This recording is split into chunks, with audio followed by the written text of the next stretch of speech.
नमस्कार, मैं आपके साथ उजश्मी श्रीवास्तव और आप देख रहे हैं सी न्यूज भारत। वक्त हो गया है खास खबर का। अलीगढ़ की खैर विधानसभा में होने वाले उपचुनाव को लेकर आज राष्ट्रीय लोक दल के नेता जयंत चौधरी खैर के गोमत चौराहे पर पहुंचे और एक विशाल जनसभा को संबोधित किया। इस दौरान उन्होंने भाजपा प्रत्याशी सुरेंद्र दिलेर के पक्ष में वोट मांगे। जयंत चौधरी ने कहा कि उनके खैर से पुराना पारिवारिक नाता है, क्योंकि उनकी बुआ यहां से चुनाव लड़ चुकी हैं और उनके पिता अजीत सिंह चौधरी ने भी खैर की जनता के विकास के लिए संघर्ष किया था। चौधरी ने भाजपा प्रत्याशी सुरेंद्र दिलेर को अपने परिवार से संबंधित मानते हुए कहा कि वह एक युवा नेता हैं जिनकी उम्र लगभग 32 वर्ष है। उन्होंने भरोसा जताया कि सुरेंद्र दिलेर खैर के जनता की समस्याओं को हल करने के लिए पूरी तरह समर्पित हैं। जनसभा में जयंत चौधरी ने खैर की जनता से अपील की कि वे भाजपा प्रत्याशी सुरेंद्र दिलेर को अधिक से अधिक वोट देकर विजयी बनाएं।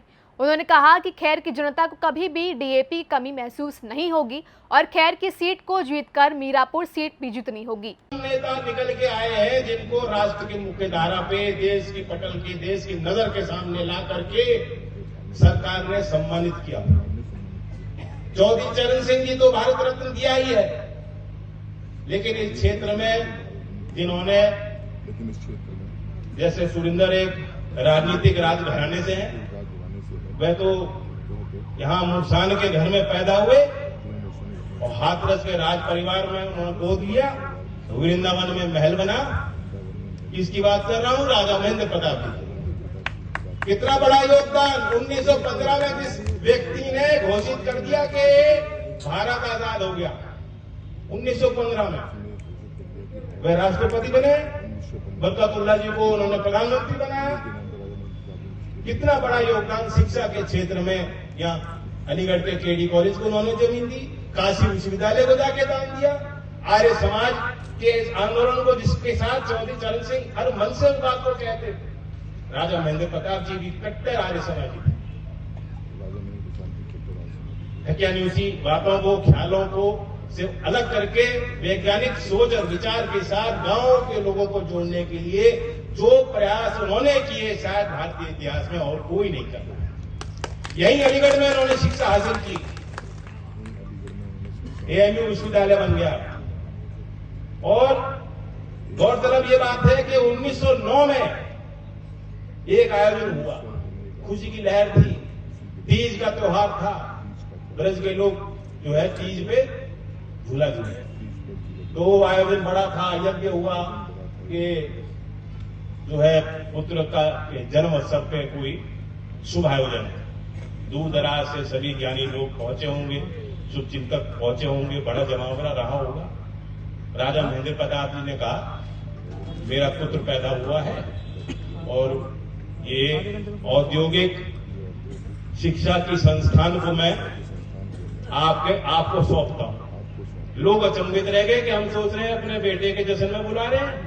वो प्रेम विद्यालय का गठन उन्होंने किया, जो देश की शायद सबसे पहली आईटीआई होगी। वो 1909 में राजा महेंद्र प्रताप ने बनाया और नाम क्या रखा, प्रेम महाविद्यालय।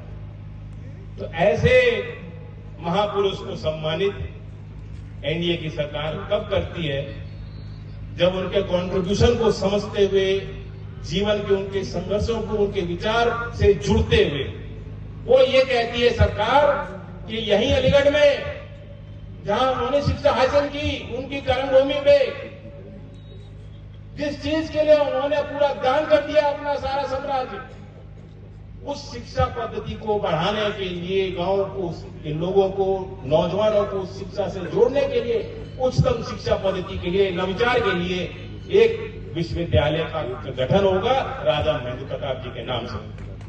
वो कितना बड़ा सम्मान।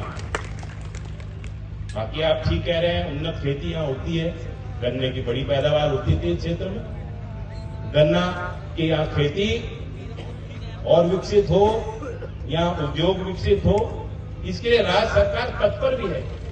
और हम और सार्थक प्रयास इस ओर हम सब लोग मिलकर जो मंच पे बैठे हैं, सब जिम्मेदार लोग हैं, जाके सार्थक प्रयास करें। और आपको पता भी होना चाहिए, पेरू जो एक लैटिन अमेरिकन कंट्री है, पूरे लैटिन अमेरिका में आलू का सबसे ज्यादा उत्पाद पेरू में होता है। उनकी पुरानी परंपरागत तौर पे खेती और विधि बहुत विकसित है, उनकी यील्ड काफी ज्यादा होती है और दुनिया में चाइना के बाद अब एक अंतर्राष्ट्रीय शोध केंद्र यही आपके बगल पड़ोस में आगरा में बनने जा रहा है, जो आलू पे शोध करेगा, अनुसंधान करेगा, उसका भी लाभ आपको मिलेगा और किसको मिलेगा। आलू की खेती करते हो मैं देख रहा हूं, रास्ते चलते आ रहा हूं,